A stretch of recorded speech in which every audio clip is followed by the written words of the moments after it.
আপনাদের বাড়ির ইন্টারনাল অর্থাৎ ভেতরের ওয়াল প্লাস্টারের আগে এই 7খানা জিনিস আপনাদের অবশ্যই মাথায় রাখতে হবে, যার মধ্যে প্রথম হলো ওয়ালে যদি কোনো অয়েল বা কোনো লুজ পার্টিকেল থেকে থাকে তাহলে ব্রাশ দিয়ে অবশ্যই প্রথমে সেটাকে পরিষ্কার করে নিতে হবে।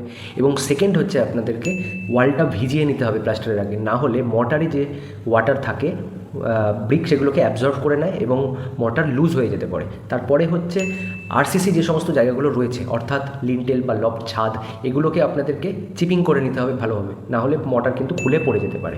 এর সাথে সাথে 4 নম্বর পয়েন্ট হচ্ছে ইলেকট্রিক্যাল এবং প্লাম্বিং যে লাইনগুলো রয়েছে অর্থাৎ ওয়্যারিং বক্স, এগুলো আপনাদেরকে ওয়াল কাটিং করে আগে থেকেই বসিয়ে রাখতে হবে, নাহলে প্লাস্টারের পর আবার আপনাদেরকে কাটতে হবে ওয়াল।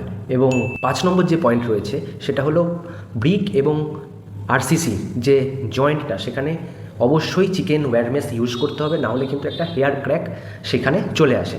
পরের পয়েন্ট হচ্ছে সবথেকে ভাইটাল পয়েন্ট, 6 নম্বর পয়েন্ট, আপনাদেরকে সিমেন্ট এবং স্যান্ডের রেশিও সেটা কিন্তু ঠিক রাখতে হবে। ওয়ালের ক্ষেত্রে 1:6 এবং সিলিংয়ের ক্ষেত্রে সেটা হয়ে যায় 1:4। এবং লাস্ট যে পয়েন্টটা ভাইটাল পয়েন্ট সেটা হচ্ছে প্লাস্টারের থিকনেস। প্লাস্টারের থিকনেস কত দেবেন আপনারা?